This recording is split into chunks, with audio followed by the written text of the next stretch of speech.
यह जो दृश्य आप देख रहे हैं ये है गदपरी का टोल टैक्स बैरियर जो 15 अप्रैल से शुरू होना था, लेकिन 14 अप्रैल को हुई महापंचायत के विरोध के बाद इसे फिलहाल टाल दिया गया है 31 मई तक। यानी कि 1 जून को भी जब तपती धूप होगी, गर्मी होगी, उस दौरान यह फिर से गर्मी ला सकता है। सरकार ने इस पर टोल लगा दिया तो यहाँ पर 14 अप्रैल को जब महापंचायत हुई थी, इसमें गर्जना की गई थी। हम भरतपुर रियासत के वंशज हैं, दिल्ली से दरवाजा उखाड़ कर ले आए थे, तो फिर ये टोल बैरियर क्या चीज है, इसे जब चाहे उखाड़ फेंकेंगे। आइए देखते हैं क्या कहते हैं लोग और महापंचायत में किसने क्या कहा, यह भी जानते हैं इस ब्रेक के बाद। Now I'm shaking, drinking all this coffee. These homemade cakes and chocolates और जो भी आपको गिफ्ट पैक्स वगैरह होते हैं वो सब, मतलब चॉकलेट कस्टमाइज होने का फायदा यही है कि जैसा आप बनवाना चाहेंगे, उसमें अगर कुछ डिजाइन करवाना चाहते हैं तो अगर आप मोबाइल पे लेकर आते हैं तो तमन्ना उसे भी बनाने की सक्षम है। Thank you sir. पब्लिक के जेब पे खर्चा एक्स्ट्रा बढ़ रहा है, इससे महंगाई की उसमें और भी महंगाई बढ़ रही है, आने जाना बड़ा मुश्किल हो जाएगा। थोड़ी बहुत कुछ राहत मिले पब्लिक को तो जो है फ़ायदा हो, या पास इश्यू हो 20 किलोमीटर के एरिए तक का, भाई पलवल से पिछले तक का तकरीबन 20 किलोमीटर तक तो नज़दीक पड़ता है। इसमें कम से कम जो है पास सुविधा बने, पब्लिक के लिए कुछ राहत मिले। 5 किलोमीटर तक के एरिए का फ्री होना चाहिए, जो पब्लिक यहाँ की है, लोकल है, लोकल के लिए तो कुछ फैसिलिटीज होनी चाहिए। यहाँ से क्या नाम है, होडल बॉर्डर आ गया, फिर जो है बदरपुर बॉर्डर है, बीच में ये हो गया, 3 बॉर्डरों पर पब्लिक लुटती रहेगी। पहले तो एक बॉर्डर था बदरपुर बॉर्डर, या फिर जाके दिल्ली साइड में था, ये तो पब्लिक एक्स्ट्रा जो है हुआ है। और तो अब भी सरकारी नौकरी तो है ही, तो इनको हटाना चाहिए या कुछ राहत दे पब्लिक को, जो लोकल पब्लिक को तो कुछ जाएगी। बाहर के लिए चलो अलग से, यहाँ के लिए फ्री पास होनी चाहिए, तो इनको कुछ राहत मिले। यहाँ से दिल्ली तकरीबन हर एक आदमी जाता है और फिर उसमें पब्लिक की लुटाई होती है। टोल टैक्स तो बेकार लग रहा है जी, पब्लिक बहुत परेशान होगी। पहली महंगाई की मार से पब्लिक परेशान है और 2-2 जगह के टोल लग जाएंगे तो कैसे होगा। अब देखो जी, ये तो क्या होता है क्या होगा अभी तो पता लगेगी। मंत्री जी की क्या कहते हैं, किशनपाल जी किसान है जी। अब मान लो पहले हमारा काम हो जाए 1000 रुपये में, वो 1500 रुपये में। दिल्ली तो माँ है पूरे देश की, बगैर दिल्ली के तो कुछ भी नहीं हो सकता। कोई व्यापारी किसी वर्ग का हो और जो कोई भी आइटम हो, सब बगैर दिल्ली के कुछ नहीं हो सकता कहीं भी। पूरे हमारे कपड़े का हो गया, परचूना हो गया, जूता चप्पल हो गया, हर चीज में मिलती है। तो हम क्या आंदोलन करेंगे जी, हम तो सब लोगों के साथ हैं। जैसा पब्लिक चाहेगी, पब्लिक खुद ही आंदोलन करेगी, चाहे सफल रही है जी। सब लोग, सबकी, सब राजनीतिक दलों ने अपने सब लोगों ने भाईचारा निभाया, क्योंकि सबके ऊपर महंगाई पड़ेगी। कोई सत्ता की बात थोड़ी नहीं है, या कोई किसी पार्टी से बात नहीं है। वो जी वो तो अपने हिसाब से जो कर रहे हैं, क्योंकि वो भी अपने इलाके के लिए जो सोच रहे हैं सही सोच रहे होंगे जी। मंत्री जी के लिए, दादा साहब के लिए अपने हिसाब से सही सोच रहे होंगे, जो उन्होंने फैसला लिया सही लिया होगा। तो हमारे पास बाजार में कोई आया नहीं है जी कराने साइन, आएगा तो जब देखो, तो अब जब वो आएंगे जब पता लगेगा। मैं साथियों एक बात रखना चाहूंगा कि जब ये टोल टैक्स बन रहा था तो हमारे कुछ साथी विधायक भी थे। ये बहुत सी बातें जब समस्या शुरू होती है, यदि तभी समाधान की तरफ सोचने लगे, देखने लगे, कोशिश करने लगे, तो बहुत सारी समस्याओं का समाधान तभी हो सकता है। बहुत सारे लोग जब सत्ता में होते हैं, उनकी जिम्मेदारी होती है। मैं ये चाहूंगा कि हम सबको इसको समाधान की ओर ले जाना है। चाहे अनशन करो, धरना दो, ज्ञापन दो, चाहे आप जितने वकील से, जितने एडवोकेट से, उनके तरीके से आप चाहे कोर्ट में जो है सुप्रीम कोर्ट जाना पड़े। बात यह आती है कि 60 किलोमीटर का, गडकरी जी ने कहा था पार्लियामेंट में, संसद में, कि 60 किलोमीटर की दूरी दायरा होना चाहिए जब टोल टैक्स अगला लगना चाहिए। मीडिया और सोशल मीडिया और हमारे बीच में बहुत बड़ी ताकत, हमारे जो ये अधिवक्तागण हैं, ये हमारी 50% ताकत है इस जीत को, इस जंग को जीतने के लिए। सब जानते हैं कि जब कोई मैच जीतना हो रहे हैं, कोई संघर्ष जीतना हो रहे हैं, कोई युद्ध जीतना हो रही है, तो कोई कप्तान चुनना हो रही है। मैं बिना किसी लाग लपेट के कहना चाहती हूँ कि आज बॉर्डर से बोर्ड तक बताओ, हमारा करण दलाल से बड़ा कोई कप्तान हो तो बता दो।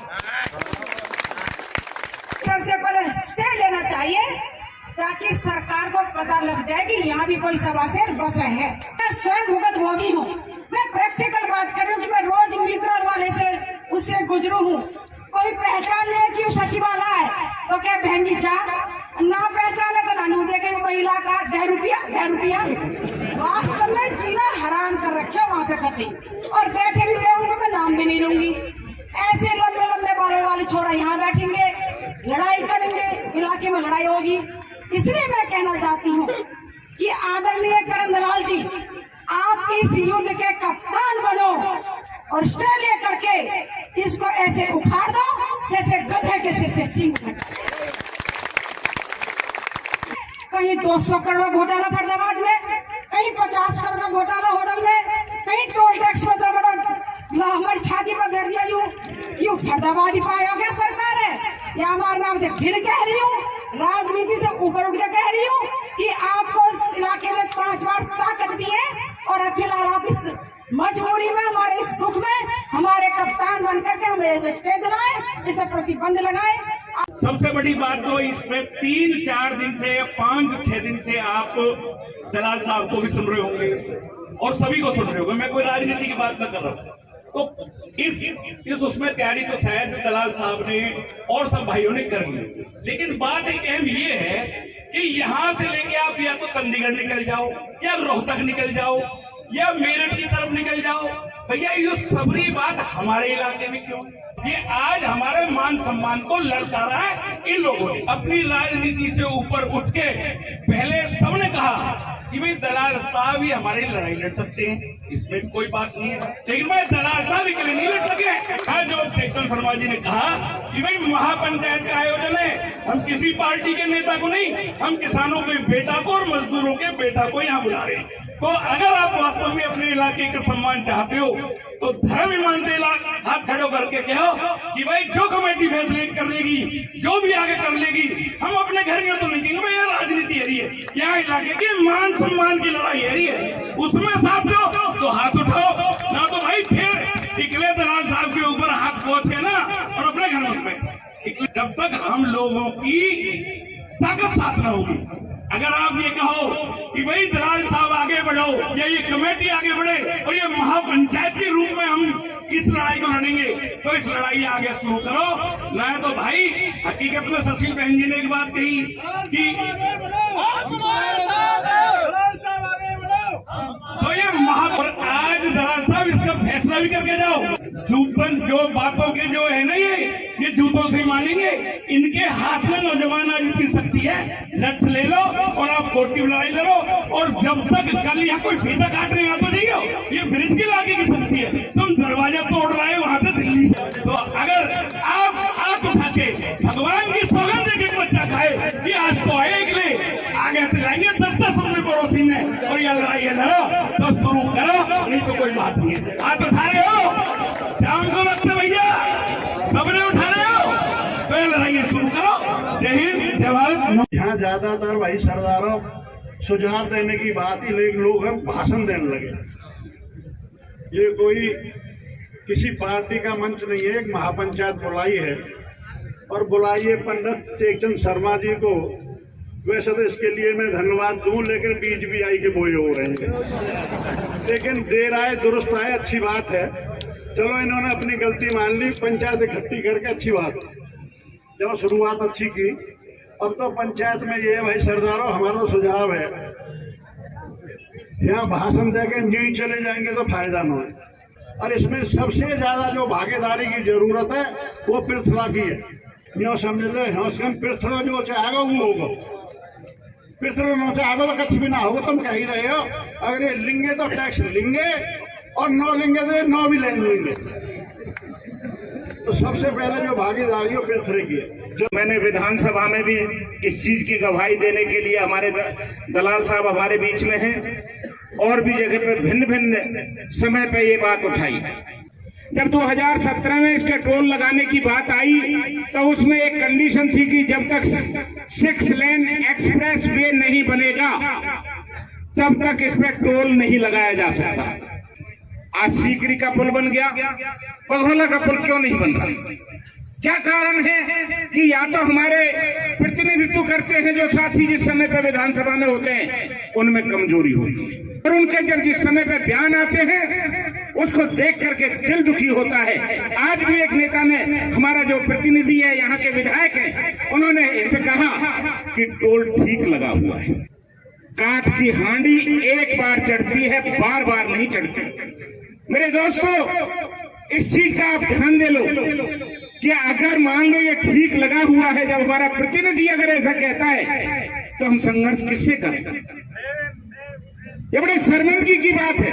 नेशनल हाईवे एक्ट की मर्यादा है कि 60 किलोमीटर से पहले कोई टोल नहीं लग सकता। गडकरी ने तो बयान दिया है, महकमे का मंत्री है, लेकिन मंत्री कुछ भी कहे ये जरूरी नहीं कि वो बात सही होती है। एक्ट में जो लिखा हुआ है वो बात सही है, और एक्ट ये कहता है कि 60 किलोमीटर तक कोई टोल नहीं लगता। सबसे पहली जाति तो हमारे इलाके के साथ इस मौजूदा सरकार ने तब की थी जब इस नेशनल हाईवे 2 नंबर को, इनको 2 नंबर भी बर्दाश्त नहीं हुआ, और आज तक इन्होंने बताया नहीं कि ये 2 नंबर हटाया तो क्यों हटाया है। आज तो इस हाईवे का शायद नंबर भी पता नहीं कितना है, 19 नंबर। सरकार ने ये नहीं बताया कि 2 नंबर को गुजरात में देने की क्या जरूरत थी और हमें 19 नंबर बनाने की क्या जरूरत थी। भारत सरकार का कानून है, वो कहता है कि 35 रुपए जाना और 35 रुपए आना, और उसमें दिन में चाहे 25 दफा आना, 25 दफा जाना, वो 35 रुपए ही काम करेंगे। तो फिर बीओटी ने, क्यूब कंपनी ने, जो हर दफा आने जाने के 110, और अखबार में मैं देख रहा था 315 रुपए का अखबार में ऐलान आया है कि भाई जो 20 किलोमीटर के दायरे में रहने वाले लोग हैं उनका पास 315 रुपए का बनाया जा रहा है। तो क्या इस इलाके के माई बाप हैं?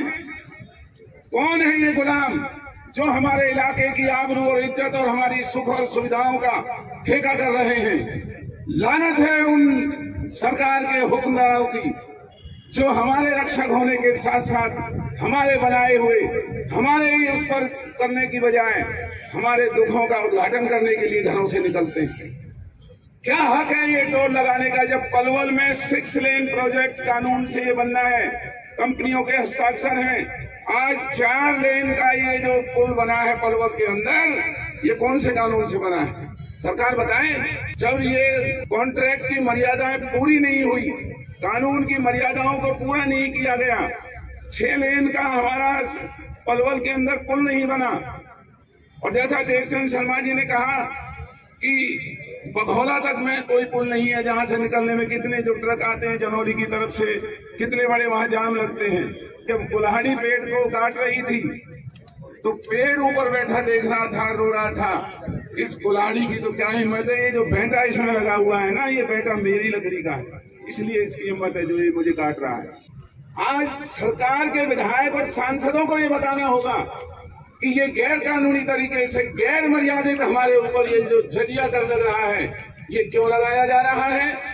ये जो टोल है ये गैर कानूनी है, ये क्यों लगाया जा रहा है। ये जो पुल पलवल के अंदर बना 4 लेन का, जो 6 लेन का बनना चाहिए था, ये गैर कानूनी काम हुआ है।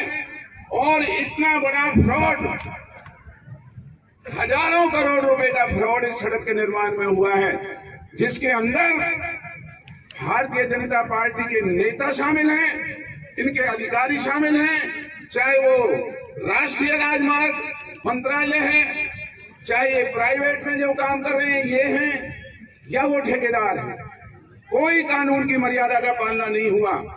और अगर ये समझते हैं हमारे इलाके के ऊपर इस तरह की जुल्म और ज्यादती करने में ये कामयाब हो जाएंगे, तो ये इनकी बहुत बड़ी भूल है।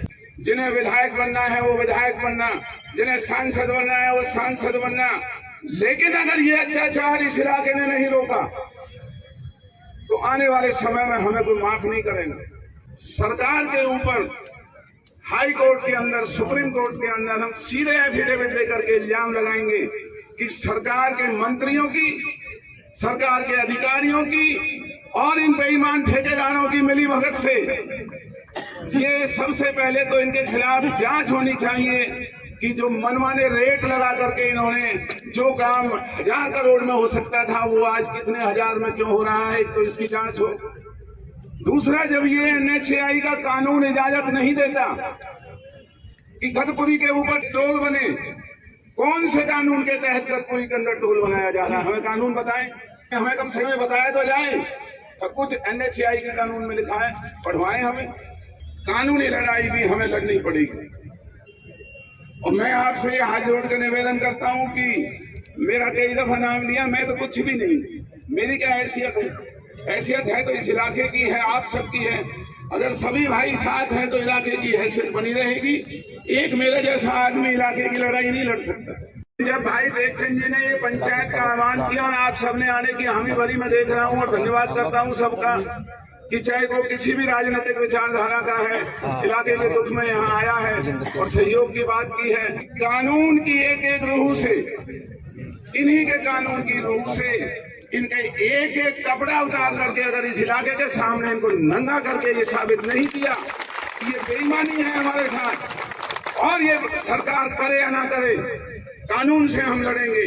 और जैसा कि मेरे से पहले कहा, कानून के साथ साथ अगर इस इलाके की भी कृपा हो जाए तो मैं दावे से कह सकता हूं इनकी क्या हैसियत है जो ये हमारे इलाके के साथ इस तरह की जाति कर जाए। कर लो आप लोग फैसला। तो भी खबर आपके पास आती हो, प्यूर कंपनी के सारे उनके पन्नों को खोलो, देखो उन्होंने दुनिया में कहां कहां बेईमानी की है। रिलायंस कंपनी के पन्नों को खोलो कि रिलायंस कंपनी ने ये ठेका लेकर के आगे क्यों बेचा, क्या वो इस इलाके के मालिक थे? कहां सो रहा था देश का कानून? जब वो उसको बेच रहा था तो सरकार ने क्यों नहीं इतराज उठाया? इन सारी बातों की RTI लगा करके और हाई कोर्ट और सुप्रीम कोर्ट में इस लड़ाई को लड़ने की तैयारी हम और आप सब मिलकर के करेंगे। कानूनी उठी थी जो बड़े अच्छे तरीके से, शायद वकील इतनी अच्छी तरह नहीं समझा पाते जो भाई करण दलाल और टेकचंद जी ने समझाया। बहरहाल ये रूल्स बने हुए हैं, लेकिन 8वां रूल है जिसमें ये लिखा है कि 60 मील के बीच में दूसरा टोल नहीं लगेगा। अल्वल बार के प्रधान भाई सुनील जी और जिला बार फरीदाबाद के प्रधान किशनपाल केवतिया जी, उनकी टीम भी आई है। उन दोनों से बिना पूछे मैं आपको ये आश्वासन दे रहा हूँ कि वो इस मामले में आपकी जितनी मदद होगी, यदि वो कोई भी आपको लगता है कि वो कसर छोड़ रहे हैं तो आप मेरा काम पकड़ सकते हैं कि आप इन सबको जहां भी चाहेंगे, ये आपकी एक काल पे वहां सारा इलाका इकट्ठा होगा और सारे जिले फरीदाबाद और वकील आप जब चाहेंगे आपके पीछे खड़े हो जाएंगे।